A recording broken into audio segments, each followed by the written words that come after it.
There's no secret here. We all know what time it is. Jay Powell, Jerome Powell, the Fed chair, speaks today on raising interest rates by 75 base points, 0.75. Nothing too surprising. He usually was doing 50 points, but now he decided to push it up to 75 points because inflation jumped up 8.6%. And you've seen the stock market on Monday and Tuesday anticipate this by falling down with these inflation.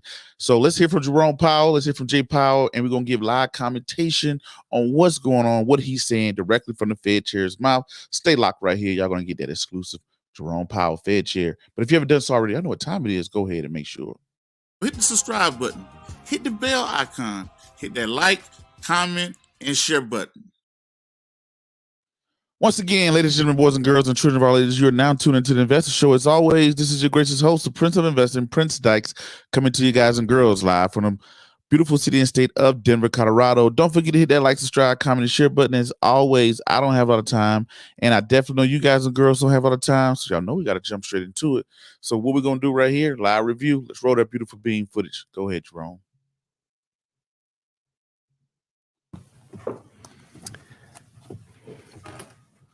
Good afternoon. I will begin with one overarching message. We at the Fed understand the hardship that high inflation is causing. We're strongly committed to bringing inflation back down, and we're moving expeditiously to do so. We have both the tools we need and the resolve that it will take to restore price stability on behalf of American families and businesses.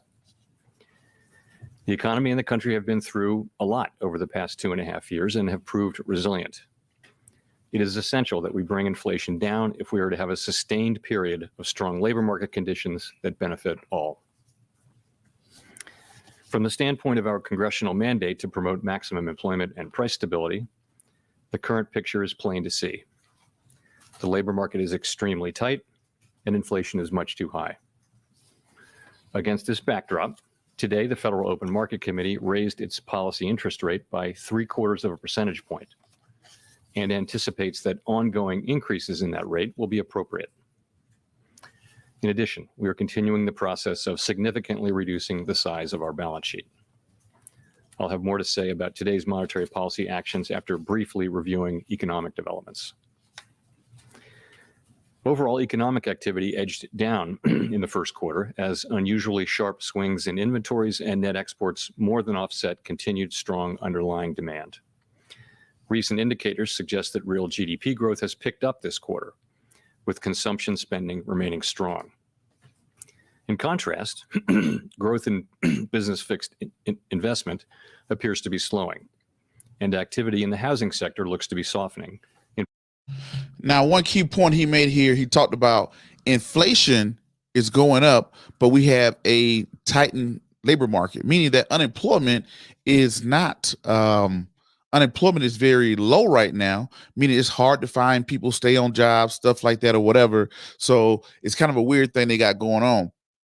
They want to raise inflation, but at the same time, we're seeing the unemployment numbers are not high. So we're not running into stagflation. So that's a key indicator of watching unemployment as we go through this high inflationary period and raising interest rates. Go ahead, Jerome.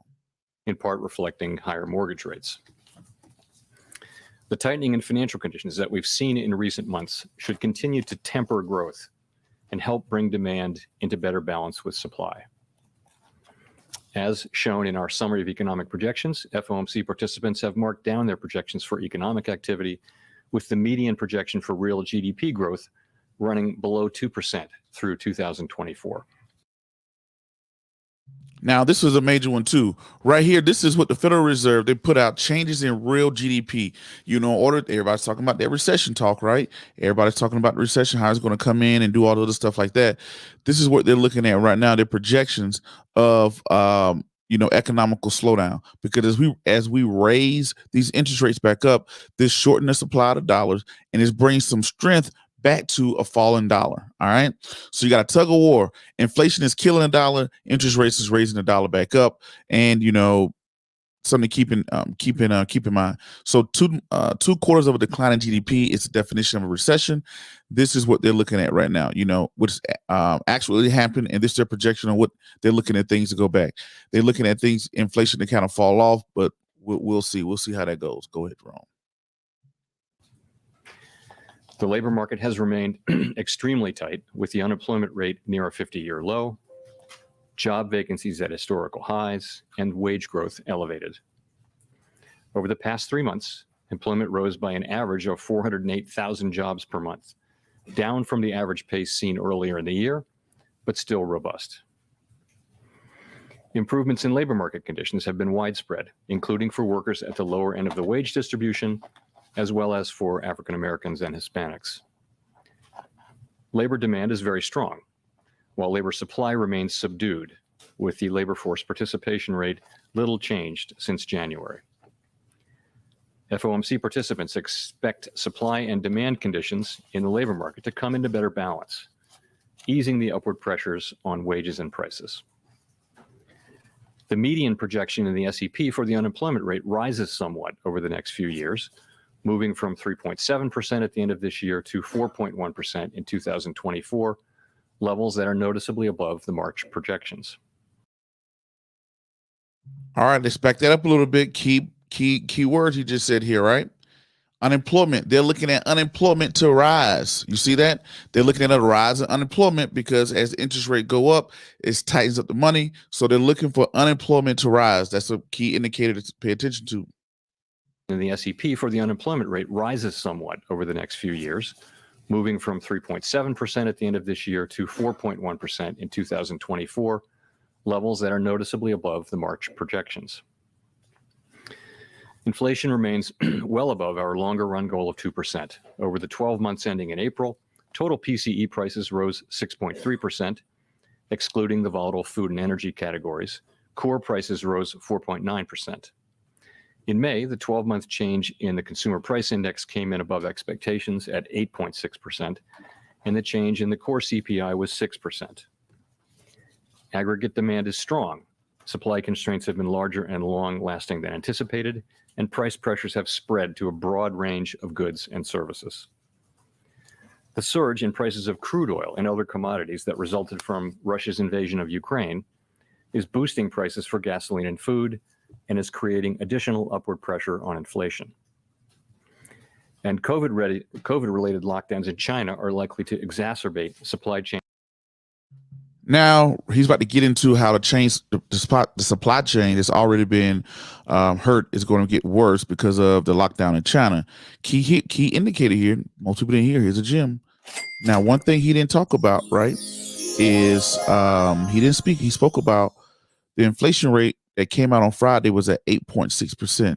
This is not including food and fuel prices because they're too volatile. When you look at fuel and food, all of the inflation that came out last month was mostly in food and fuel being number one. So if we're at 8%, if we are at 8.6%, not including food and fuel, the real inflation numbers are way higher than what they're actually reporting.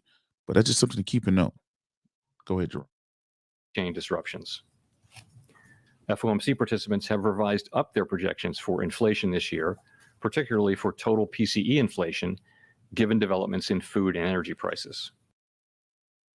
Right here, look at the projections for inflation. Federal Reserve is expecting inflation to go up. They want to be at 2%, but as you can see here in their graph and their chart, inflation is tagging along even higher for the rest of the year, right? So they're looking at things to get worse before they get better.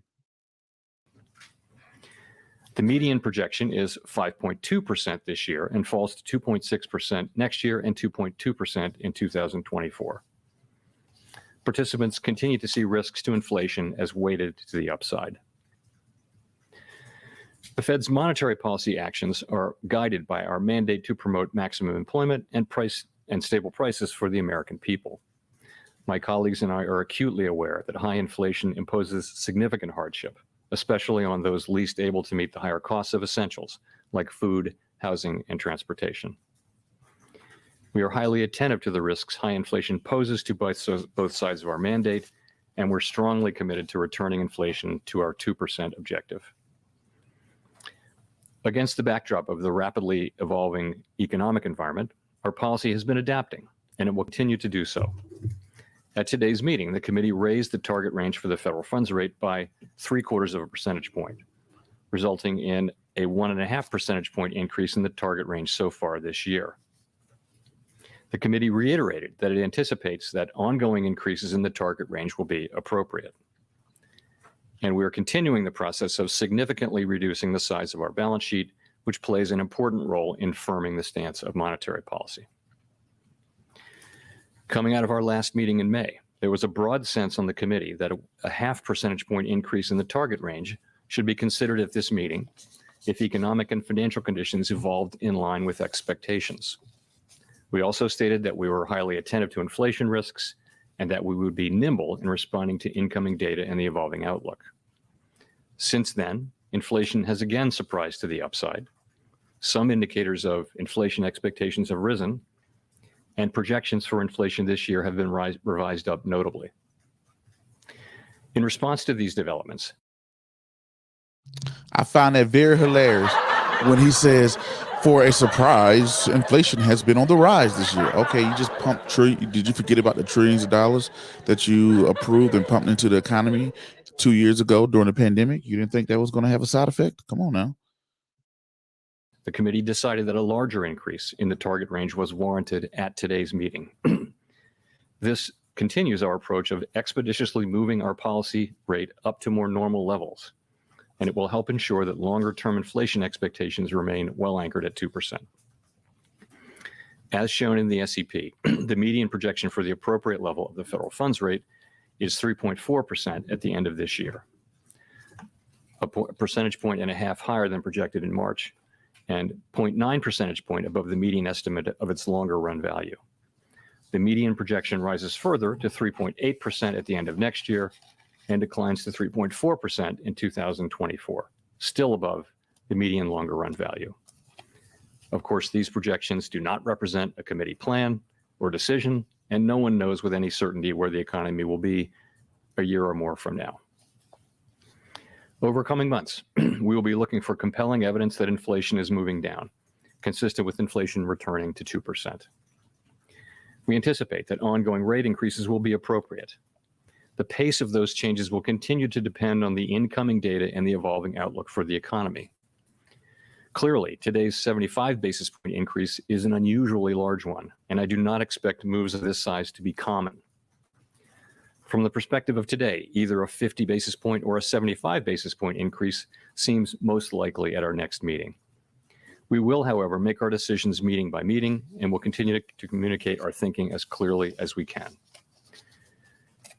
Our overarching focus is using our tools to bring inflation back down to our 2% goal and to keep longer-term inflation expectations well anchored.